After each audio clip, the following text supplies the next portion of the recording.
Très heureux de vous retrouver pour vous informer. Voici le sommet du journal. La mission du médiateur de la République exposée aux députés de la 9e législature.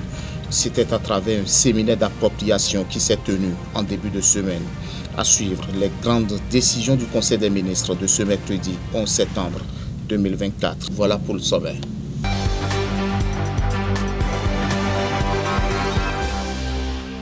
On ouvre cette édition, mesdames et messieurs, par ce séminaire d'appropriation des missions du médiateur de la République, le dit séminaire qui a connu la participation des députés de la 9e législature a été organisé dans le département du Mono.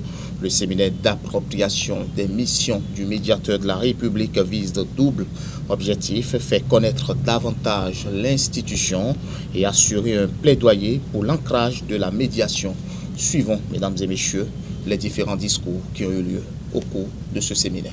Le médiateur de la République, dans ses missions de contribution à l'amélioration des relations entre l'administration et les citoyens, à la consolidation de l'état de droit, participe de fait à la pacification de l'espace public, marquant ainsi sa présence aux confins des collectivités territoriales les plus reculées du Bénin. Votre présence en ces lieux m'édifie et rehausse indubitablement cette importante rencontre qui constitue la preuve manifeste de la franche collaboration et de la symbiose existant entre nos différentes institutions au profit de nos concitoyens et pour le développement harmonieux de notre pays. Après l'ouverture des travaux, plusieurs communications ont été présentées aux participants. Des participants qui n'étaient rien d'autre que des députés qui se sont confiés d'ailleurs à nos confrères de Hémicycle TV. On dit médiateur, c'est celui-là qui est censé peut-être faire des conciliations, le facilitateur. Ça existe d'ailleurs dans nos communautés. Chez les Yoruba, on l'appelle le Madjeobadje. Donc c'est la même chose. Mais parmi nous, il y en a qui confondent, qui pensent que le médiateur est en mesure de régler même les conflits des politiciens, je vais dire. Je ne vais pas dire conflits politiques. Les conflits entre les politiciens, ce qui n'est pas le cas. Le médiateur, selon moi, est au service de la communauté pour régler le problème entre le citoyen et l'administration, pas régler, même faciliter, être le lien, le courroie de transmission entre le citoyen et l'administration, donc l'État central, et aussi entre les citoyens entre eux, entre les communautés, par exemple, des conflits domaniaux, par exemple. Ce n'est pas de son ressort, mais il peut expliquer, il peut accompagner. En fait, c'est ça le rôle du médiateur. Il est d'un grand intérêt pour tout Béninois déjà, tout intellectuel, tout citoyen, et particulièrement tout député, de connaître les institutions de la République, celles qui sont mentionnées dans notre Constitution, de connaître leur fonctionnement et surtout l'interconnexion, les relations de fonctionnement qu'il peut avoir entre ces institutions-là. Dans cette logique, je salue et je félicite les organisateurs de ce séminaire qui nous permet donc de découvrir davantage en tant que député cette institution que constitue le médiateur de la République et, comme son nom l'indique, doit être la structure qui fait régner la paix dans le pays, au plan social et au plan politique, notamment dans les dialogues politiques. Je pense que c'est très important en tant qu'élu de la nation, donc représentant le peuple, de savoir déjà tout ce que nous avons comme arsenal en matière d'institutions dans le pays, et afin de pouvoir véritablement jouer pleinement notre rôle quant à l'appui éventuel à apporter, n'est-ce pas, à nos mandants lorsqu'il y a besoin de le faire. Et je crois que dans ce cadre, l'institution qui aujourd'hui est en train qui nous a conviés, n'est-ce pas, à cet atelier, fait bien, n'est-ce pas, de nous convier pour que nous puissions nous imprégner au mieux, n'est-ce pas, de ces prérogatives, de ces fonctions Et comme ça, cela nous permettra d'être à même, n'est-ce pas, de jouer pleinement notre rôle, qui est le rôle de représentant de la nation. Ma participation à cet atelier ce matin m'a permis de mieux connaître d'abord l'institution médiateur de la République, mais également a permis de connaître, en dehors des missions, quel est l'ancrage institutionnel, quelles sont les difficultés, quelles sont la stratégie d'intervention et tout ça. Des débats qui ont été faits aujourd'hui, il y a un peu comme une question de non-autonomisation financière qui ne permet pas au médiateur de la République de déployer tout son dispositif opérationnel dans les départements, dans les communes et de pouvoir travailler comme cela se doit.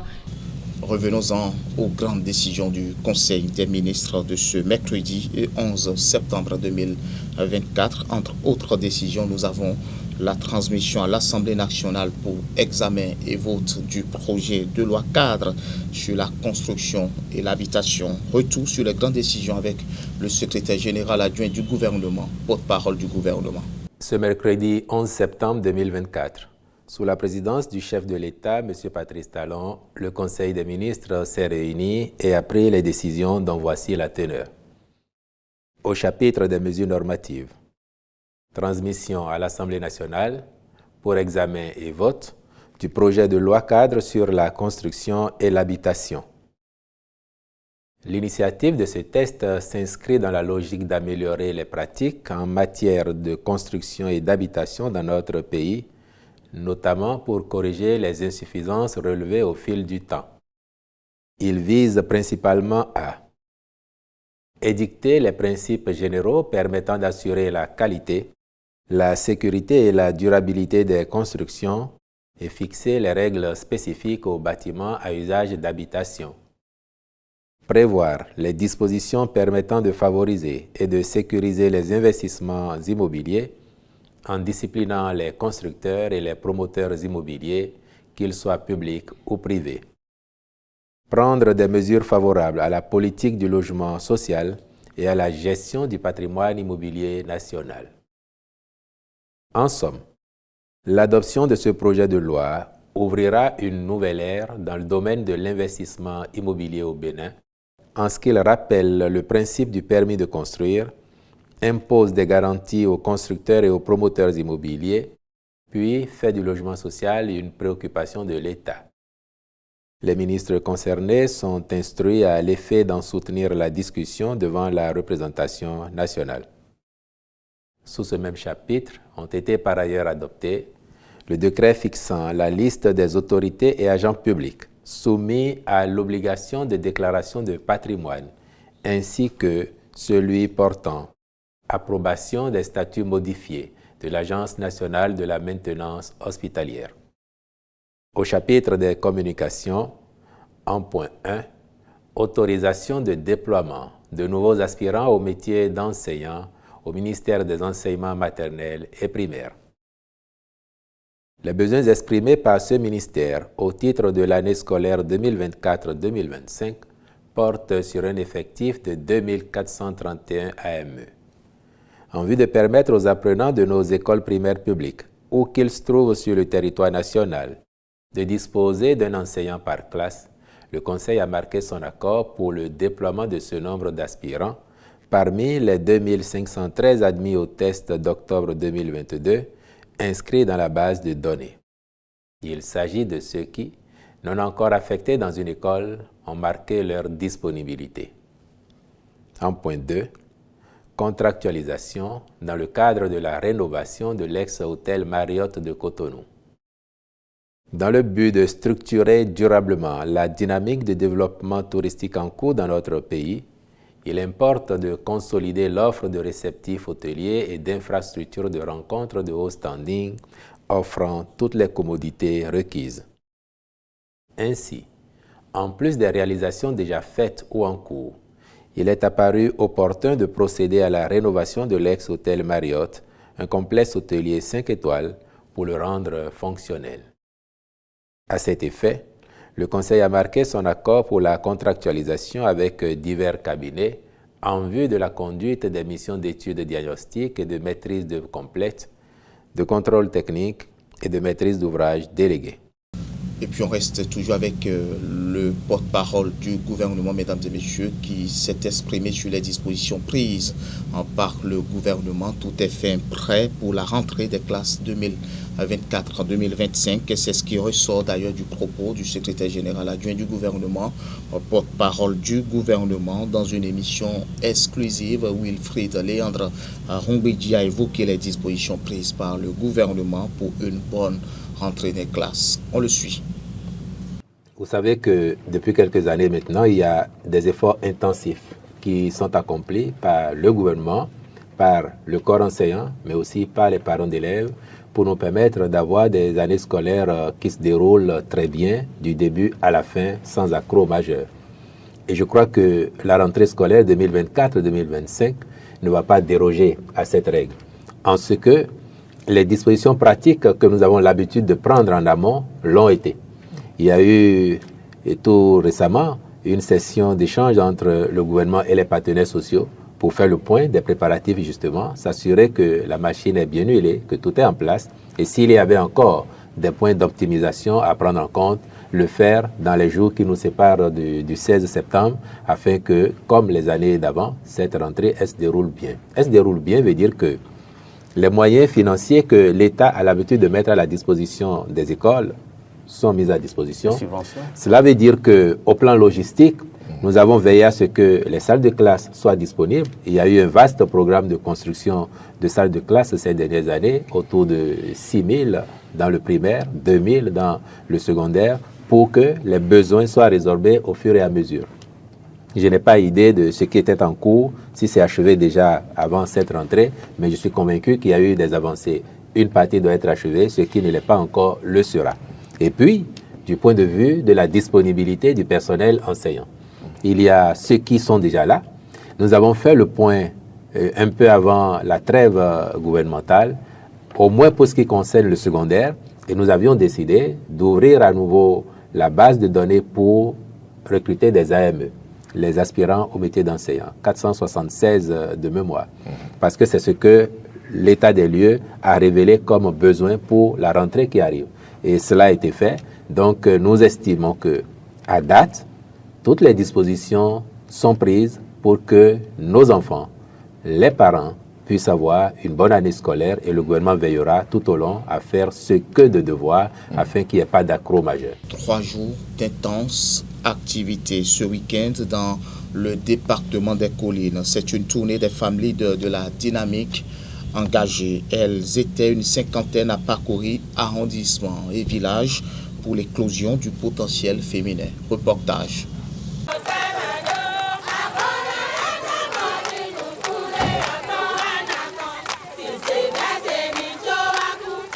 Les femmes leaders de la dynamique engagées aux côtés de leurs sœurs dans les collines. Après l'édition du Grand Popo en 2023, elles ont choisi les collines pour promouvoir l'engagement politique et social de ce milieu. Nous sommes un groupe de femmes leaders. Elles sont leaders, elles sont femmes politiques.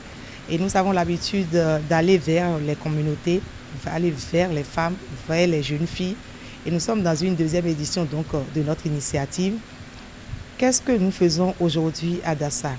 Nous avons fait un constat que dans certaines zones de notre pays, les femmes artisanes qui s'occupent de la beauté des femmes ont besoin de remise à niveau, ont besoin de certaines compétences, ont besoin de vivre de leur travail, mais à cause de la finition, de la perfection, elles se plaignent. Alors nous avons décidé à Dassa Zoumen de regrouper les femmes artisanes, communément appelées les femmes coiffeuses, pour leur apprendre ou pour perfectionner en fait leur manière de nouer les foulards des dames pour les grandes cérémonies. Et vous avez vu tout à l'heure, on a fait l'expérience face à elles. Ce que j'ai sur ma tête, vous aurez d'autres camarades aussi qui se sont laissés à la tâche pour que ces femmes aient plus la main. Un des moments marquants de cette tournée a été l'intervention au centre de santé de Soklobo dans la commune de Dassa Zoumen. Ici, l'exercice est exclusivement consacré à l'entretien et à la désintoxication professionnelle du centre de santé. Occasion pour les femmes leaders d'offrir des dons de matériels médicaux indispensables, notamment des savons liquides, des gants, des moustiquaires et même du matériel d'entretien.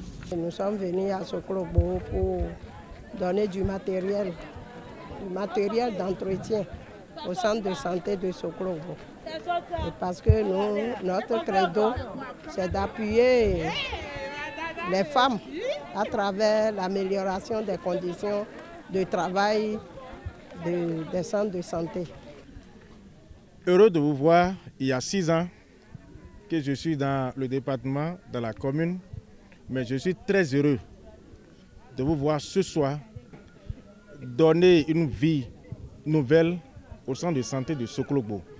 Vie nouvelle dans laquelle la propreté, l'enthousiasme aux femmes que nous servons, c'est important. Et soyez vraiment remerciés. C'est un sentiment de joie qui m'anime, parce que c'est pour donner un ouf de soulagement au centre de santé. Et cela participe donc à la promotion de la santé féminine, la santé des femmes. Donc vraiment c'est une joie qui m'anime. Et je remercie donc l'organisation des femmes qui a initié donc ce don. Après Dassa Zoumé, c'est Glazoué qui accueille la délégation conduite par la directrice de l'administration du parti Union Progressiste Le Renouveau. Les femmes leaders ont échangé avec les femmes de Thior sur les relations mère et fille. Cela témoigne à suffisance le rôle de la femme dans l'édification d'une société de valeurs partagées. Au cours de la tournée, le marché de Glazoué, inauguré récemment, a reçu la visite de ces femmes. Outre Dassa, Glazoué, Kapemi, Subante, Savalou, puis Kmanouian. Tout comme Savalou et Kmanouian, les rencontres royales ont marqué cette tournée. Les échanges avec les différents rois ont permis à ces dernières de recevoir les bénédictions. À chaque étape de la tournée, le message est clair. Créer un environnement propice à l'émergence d'un leadership féminin fort, capable de relever les défis du développement durable. Preuve que depuis des années, ces femmes travaillent sans relâche pour fédérer les autres femmes du pays en les poussant à s'impliquer activement dans le développement économique et social du Bénin. Dans les villages aujourd'hui, dans les communes aujourd'hui, il y a des radios communautaires. Je souhaiterais que les leaders, surtout politiques, prennent ce dossier à bras le corps, passent dans les radios communautaires pour aller vulgariser l'hygiène corporelle de la femme ou la fille quand elle est en menstruée. Dire aux mamans, sensibiliser les mamans qu'elles doivent tout faire pour s'entretenir avec les jeunes filles à la maison. Avant, moi, je ne sais pas comment faire pour placer les couches, mais aujourd'hui, moi, appris, je suis très contente. Quand la femme ne s'entretient pas, surtout quand elle est en menstruée, elle dégage une odeur qui n'est pas possible. Donc, nous avons choisi cette activité pour accompagner nos jeunes sœurs pour l'entretien de leur corps quand elles sont en période. Pour finir, les femmes leaders ont témoigné de leur reconnaissance envers le président de la République, Patrice Talon.